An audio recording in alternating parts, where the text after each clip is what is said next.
Exercise 3.6 question number 2. There are Ritu can row down stream 20 km in 2 hours and up stream 4 km in 2 hours. Find her speed of rowing in still water and speed of the current. देखिए जब हम पानी के अंदर चलते हैं तो हम जब चलते हैं तो दो कंडीशन होती है। जैसे कि मान लीजिए पानी का बहाव इस तरीके से इस डायरेक्शन में वाटर जा रहा है, जब आप इसी डायरेक्शन में आप चले, जिस डायरेक्शन में वाटर चल रहा है अगर उसी डायरेक्शन में हम चलते हैं तो यहाँ जो कंडीशन होती है वो डाउन स्ट्रीम होती है डाउन स्ट्रीम। लेकिन अगर इस डायरेक्शन में वाटर जा रहा है और आप इसके अपोजिट डायरेक्शन में चले तो ये जो कंडीशन होती है ये अप स्ट्रीम, ठीक है। देखिए डाउन स्ट्रीम और अप स्ट्रीम दोनों में काफी डिफरेंस होता है। जब वाटर भी चल रहा है तो उसकी भी कोई फाइनाइट स्पीड हो, क्लियर। और जो भी ऑब्जेक्ट है, चाहे वो बोट है, कोई पर्सन है और कुछ भी है, जब वो इसके अंदर चलेगा तो उसकी भी कोई फाइनाइट स्पीड हो। जैसे मान लीजिए बोट का क्वेश्चन है तो हम मान लेते हैं कि जो बोट है वो x किलोमीटर पर हावर्स की स्पीड से चल रही है। ऐसी कंडीशन में एक प्लेन सरफेस के ऊपर डाउन स्ट्रीम और अप स्ट्रीम की कंडीशन नहीं लगाएंगे, लेकिन स्टिल वाटर में उसकी जो स्पीड है वो हमने मान ली कि x किलोमीटर पर हावर्स, तो जो वाटर की स्पीड है वो आप y किलोमीटर पर हावर्स में। देखिए जो बोट है वो इस स्पीड से चलती है, जो पानी है वो इस स्पीड से चलता है। अब कंडीशन है कि जब आप डाउन स्ट्रीम जाएंगे, डाउन स्ट्रीम का मतलब जिस डायरेक्शन में वाटर जा रहा है अगर आप उसी डायरेक्शन में जाएंगे तो आपकी जो स्पीड है वो आपकी ओरिजिनल स्पीड से कुछ इंक्रीज हो जाएगी। और कितनी इंक्रीज होगी? जितनी वाटर की स्पीड है ना उतनी इंक्रीज होगी। अगर आप डाउन स्ट्रीम जाएंगे तो आपकी स्पीड है वो x + y kilometre per hours होगी। फॉर एग्जाम्पल मान लीजिए आप 4 किलोमीटर पर आवर्स की स्पीड से चल रहे हैं और जो वाटर है वो 2 किलोमीटर पर आवर्स की स्पीड से चल रहा है। देखिए रूल के अकॉर्डिंग इसका मतलब क्या हुआ कि आपने 1 आवर में आपने 4 किलोमीटर की डिस्टेंस कवर की, लेकिन जब आप यहाँ चलेंगे जहाँ 2 किलोमीटर वाटर की स्पीड है तो ऐसी कंडीशन में आप 1 घंटे में 6 किलोमीटर की डिस्टेंस कवर कर लेंगे। क्यों? क्योंकि 4 किलोमीटर तो आप अपनी ओरिजिनल स्पीड से चलेंगे और 2 किलोमीटर आप वाटर के साथ साथ चलेंगे, तो इतना आप आगे चले जाएंगे, क्लियर। लेकिन जब आप अप स्ट्रीम आते हैं, जिसके अपोजिट डायरेक्शन में आते हैं तो आपकी जो स्पीड है वो डिक्रीज हो जाती है। डिक्रीज का मतलब कम हो जाती है, और कितनी? जितनी वाटर की स्पीड है उतनी कम होती है। फॉर एग्जाम्पल मान लीजिए आप x किलोमीटर पर आवर्स की स्पीड से चल रहे हैं, water y kilometre per hours की स्पीड से है।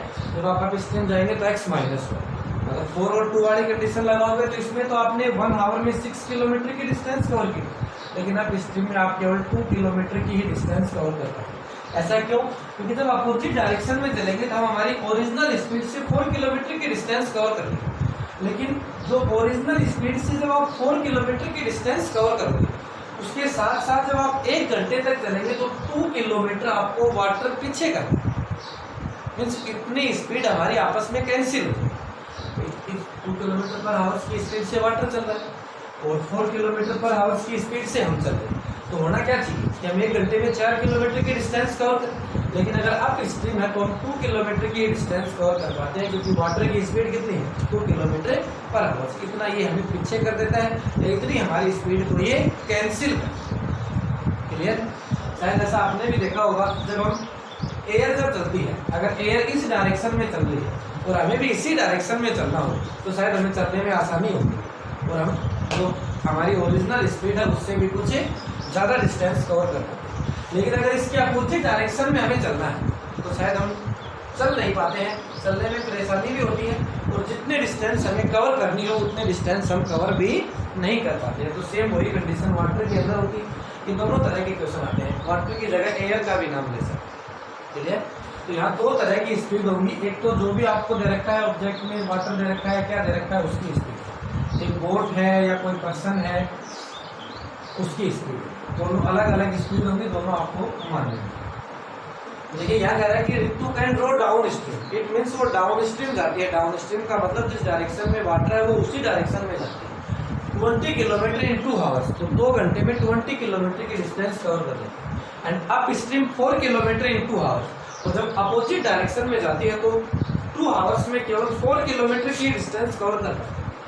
Find the speed of rowing in still water and speed of current, तो उसकी स्टिल वाटर में जो स्पीड है वो फाइंड आउट करनी, एक जो करंट की स्पीड है वो फाइंड आउट करनी। दोनों में से एक को x मान लीजिए, एक को y।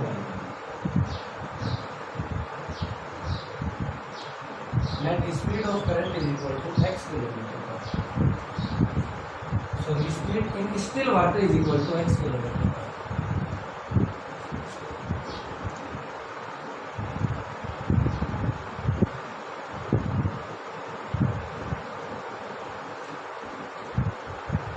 देखिए जो बोट है उसकी स्टिल वाटर में जो स्पीड है वो x किलोमीटर पर आवर्स होगी और speed of current is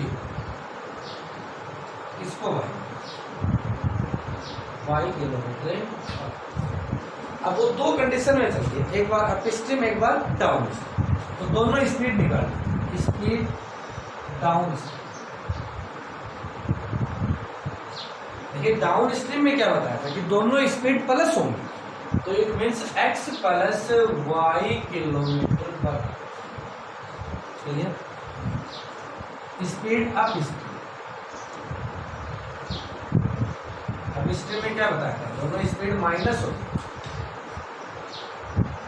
x minus y kilometre पर। क्लियर? देखिए आपके पास दो कंडीशन, एक अप स्ट्रीम की है एक डाउन स्ट्रीम की। पहले मैं डाउन स्ट्रीम वाली कंडीशन की बात, देखिए डाउन स्ट्रीम में उस बोट की जो स्पीड है ना वो तो x plus y kilometre per hours, और जो डिस्टेंस कवर करती है वो 20 किलोमीटर करती है। क्लियर? और जो टाइम लगता है वो 2 आवर्स का टाइम लगता है। तो डिस्टेंस, टाइम और स्पीड तीनों के बीच में रिलेशन होता है क्या, कि distance upon time is equal to speed, distance upon time is equal to speed, या speed is equal to distance upon time. तो स्पीड कितनी, x प्लस है, और डिस्टेंस कितनी है 20, और टाइम कितना है। अगर डिस्टेंस को टाइम से डिवाइड कर देंगे तो वो उसकी स्पीड आ जाएगी। जैसे मान लो कोई बस है या कोई ट्रेन है, 2 आवर्स में 40 किलोमीटर की डिस्टेंस कवर करती है। अगर हमसे पूछे कि उसकी स्पीड क्या है तो हम क्या करेंगे, 40 को 2 से डिवाइड कर देंगे, मीन्स 20 किलोमीटर पर आवर उसकी स्पीड है, तो वो 1 घंटे में 20 किलोमीटर की डिस्टेंस कवर करें। क्लियर? तो सेम वैसा ही यहाँ पे था, स्पीड हमें दे रखी थी x प्लस वाई, और जो डिस्टेंस थी वो भी दे रखी थी 20, टाइम था वो भी दे रखा था 2, x plus y is equal to 10। दूसरी जो कंडीशन है वो अप स्ट्रीम की है, तो अप स्ट्रीम में भी आपको तीनों चीजें गिवन है। स्पीड कितनी है x माइनस वाई, डिस्टेंस कितनी है 4 किलोमीटर, टाइम कितना है 2 आवर। ये होगा भाई x minus y is equal to 4, cancel हो जाएगा, x minus y is equal to, दोनों को सोल्व करके x और y की वैल्यू निकाल लीजिए, आपको दोनों स्पीड ही निकालनी, दोनों इक्वेशंस को ऐड करें। x plus y is equal to 10, x minus y cancel, 2x is equal to 12, x is equal to 12, x is equal to 14 equation first, 14 equation first में x की जगह 6 पुट करो, 6 plus y is equal to 10 minus y is equal to, देखिए एक speed को आपने x माना, एक स्पीड को आपने y, therefore speed down, speed in still water, down stream और अप स्ट्रीम फाइंड आउट नहीं करनी हमें, तो स्टिल वाटर में स्पीड फाइंड आउट करनी और करंट की स्पीड फाइंड आउट। तो स्पीड इन स्टिल वाटर क्या मानी थी, x कितना है 6, तो 6 किलोमीटर, और स्पीड ऑफ करंट y कितना है 4 किलोमीटर। क्लियर है? दोनों स्पीड फाइंड आउट करनी थी, 6 किलोमीटर पर आवर से 4 किलोमीटर। सेकेंड पार्ट कह रहा है कि 2 women and 5 men can together finish and work in 4 days। कह रहा है कि 2 वुमेन और 5 men मिलकर के किसी काम को 4 दिन में कंप्लीट करते हैं, while 3 women and 6 men can finish it in 3 days। जबकि 3 वोमेन और 6 मैन उसी काम को 3 डेज में कंप्लीट करते हैं। Find the time taken by 1 man alone, 1 women alone to finish the work, and also time taken by 1 man alone. तो जो हमें फाइंड आउट करना है, लेट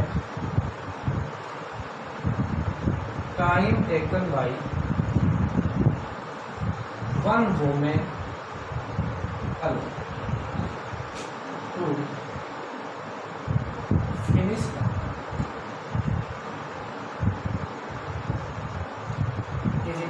एक्स, क्या मान लेंगे एक्स। हमने मान लिया कि time taken by one women alone to finish the work, कि अकेली एक वुमेन उस काम को कितने दिन में कंप्लीट करती है, एक्स दिन। दूसरा let time taken by one man to finish the work equal to one, और मान लिया कि अकेला एक आदमी है वो उस काम को वाई डेज में फिनिश करता है। क्लियर। देखिए पहली कंडीशन में क्या है, 2 वुमेन और 5 मैन मिलकर अगर किसी काम को 4 दिन तक करते हैं तो वो काम कंप्लीट होगा। क्लियर। देखिए एक्स डेज में अकेला एक आदमी उस काम को कंप्लीट कर देता है, सॉरी 1 वुमेन उस काम को कंप्लीट कर देती है, और वाई डेज में अकेला एक मैन उस काम को कंप्लीट करता है। तो सबसे पहले कह रहा है कि 2 वुमेन और 5 अगर 4 दिन तक काम करे तो वो काम कंप्लीट हो जाए। क्लियर। देखिए अगर मैं कहूँ कि एक जो वुमेन है वो एक्स डेज में उस काम को कंप्लीट करती है, अगर वो एक्स डेज में उस काम को कंप्लीट करती है तो इट मीन्स एक्स डेज में वो उस काम का 1 पार्ट कर पाती है। किसी भी काम के कंप्लीट होना या किसी टैंक का कंप्लीट भर जाना, इन दोनों कंडीशन को 1 से रिप्रेजेंट किया जाए। इससे रिप्रेजेंट किया जाएगा 1 से, क्योंकि काम को मेजर करने के लिए हमारे पास कोई यूनिट नहीं दी जाएगी। जैसे कोई काम कंप्लीट हो गया या कोई काम हाफ हो गया, कोई काम 1/4 हो गया, 1/3 हो गया, ऐसे बताया जाए। तो जो कंप्लीट कहेगा तो 1, हाफ कहेगा तो 1/2, 1/4 कहेगा तो 1/4, 1/3 कहेगा तो 1/3। इस तरीके से जो वर्क होता है उसको रिप्रेजेंट किया। अगर आपको कहे कि एक्स डेज में एक वुमेन उस काम को कंप्लीट कर देती है, कंप्लीट का मतलब उसका एक पार्ट कर देती है, तो 1 डे में कितना कर पाएगी, 1/2 कितना कर पाएगी, 1। अगर वाई डेज में 1 मैन उस काम को कंप्लीट कर देता है तो 1 डे में कितना कर पाएगा, 1। देखिए कहने का मतलब कि उस काम का जो 1/x पार्ट है वो अकेली एक वुमेन एक दिन में करती, और उस काम का जो 1/y पार्ट है वो अकेला एक मैन एक दिन में। क्लियर। पहली कंडीशन है 2।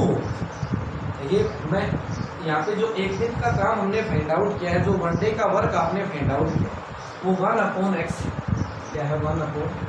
क्लियर। कितनी वुमेन, 2 वुमेन, तो इसको किससे मल्टीप्लाई करते हैं, 2 से मल्टीप्लाई क्यों किया, क्योंकि 2 वुमेन के एक दिन का काम होगा। क्लियर। प्लस इसके साथ और भी काम करते हैं क्या, 5 मैन, तो वो आएगा 5 × 1, 5 × 1, क्योंकि 1 मैन के 1 डे का जो वर्क है वो 1/y, तो कितने मैन काम करें, 5। मैंने क्या किया, इसको 5 से इंटू कर दिया। देखिए अब हमें कंडीशन बनाने के लिए उस काम का और पार्ट निकालना है। ये तो आपने दोनों का अलग अलग निकालना है कि भाई इतना काम तो दोनों जो 2 वुमेन है वो एक दिन में करती है, इतना काम जो 5 मैन है वो एक दिन में करते हैं। लेकिन पहले वाली कंडीशन में वो कितने दिन तक काम करते हैं, 4 दिन तक। ये आपके पास उन दोनों के एक एक दिन का काम। जब इसको 4 डेज का काम बनाना हो तो क्या करेंगे, इसको 4 से मल्टीप्लाई कर दो, इसको भी 4 से मल्टीप्लाई। जो पहले ब्रैकेट के अंदर जो काम था वो एक दिन का काम था, लेकिन ये काम कितने दिन तक करते हैं, 4 दिन तक काम करते हैं, तब वो काम कंप्लीट होता है। तो इट मीन्स दोनों को क्या किया, 4 से इंटू कर दिया। 4 से इंटू करते ही क्या होगा, इसका मतलब हुआ कि 2 वुमेन 4 डेज तक काम करते हैं, इसका मतलब हुआ 5 मैन 4 डेज तक काम करते हैं। अगर 2 वुमेन और 5 मैन मिल करके 4 दिन तक काम करेंगे तो वो काम क्या होगा, is equal to 8/x + 20/y is equal to. देखिए दूसरी कंडीशन है 3 वुमेन एंड 6, सेम वही कंडीशन। जब 3 वुमेन है तो 3 × 1/x, और 6 मैन है तो 6 × 1/1। ठीक है। अब ये कितने दिन तक काम करते हैं, 3 डेज, तो इंटू 3 और इंटू 3, ये काम भी क्या हो जाता है, कंप्लीट हो जाता है। मल्टीप्लाई करेंगे 9/x + 18/y is equal to. अब इन दोनों को सोल्व करके x और y की वैल्यू निकालेंगे। तो ये शायद ऐसी इक्वेशन बन गई जैसे एक्सरसाइज 3.6 के फर्स्ट क्वेश्चन के अंदर है। पहले इनको रिड्यूस करना होगा, इनकी जगह पुट करना होगा। क्या put 1/x = a and 1/y = 1/x की जगह तो a पुट कर दो, 1/y की जगह b पुट कर दो, क्या हो जाएगा 8a + 20b = 1 इक्वेशन। और दूसरा आएगा 9a + 18b = 1 इक्वेशन। इन दोनों इक्वेशंस को किसी भी मेथड से सोल्व करके x और y की वैल्यू, देखिए इन दोनों इक्वेशंस को सोल्व करने के लिए दोनों इक्वेशंस में किसी एक वेरिएबल के कोफिशिएंट को इक्वल करना होगा। तो इस इक्वेशन को तो 9 से मल्टीप्लाई कर देते हैं, इस इक्वेशन को 8 से मल्टीप्लाई कर देते हैं।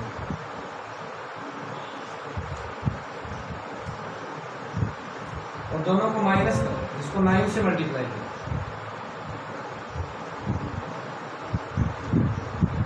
72a और उसको 8 से मल्टीप्लाई करते हैं, 144b माइनस माइनस कैंसिल हो जाएगा, क्या बचेगा 6 3 b is equal to 1 upon क्या आएगा 1 अपॉन। देखिए b को जो वापस इक्वेशन सेकंड में पुट करेंगे या फर्स्ट में पुट करेंगे तो a आ जाएगा।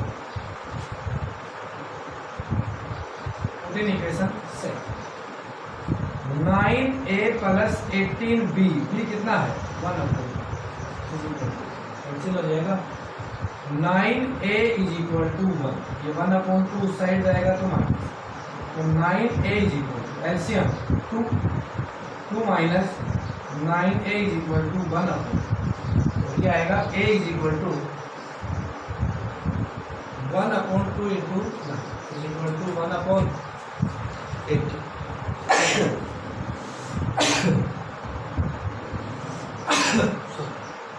1 अपॉन 8। देखिए हमें x और y की वैल्यू फाइंड आउट करनी है, तो 1 upon x is equal to आपने a पुट किया था, a का मतलब 1 upon 8, therefore x is equal to 8, और 1 upon y is equal to आपने b पुट किया था, b का मतलब 1 upon 36, cross multiply y is equal to. देखिए जो 1 मैन अकेले जो 1 वुमेन उस काम को कंप्लीट करने में कितने दिन लेते हैं, time taken by 1,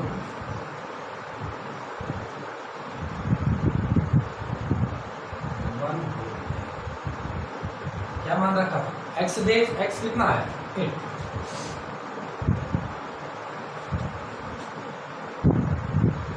time taken by 1 में कितना मान रखा था y कितना है 36। देखिए इस कंडीशन के अकॉर्डिंग जो आपको कंडीशन बता रखी है, उन दोनों कंडीशन के अकॉर्डिंग अगर अकेली एक वुमेन उस काम को करती है तो वो 18 डेज में कंप्लीट कर देगी, और अकेला एक मैन उस काम को करता है तो उसको 36 डेज में कंप्लीट कर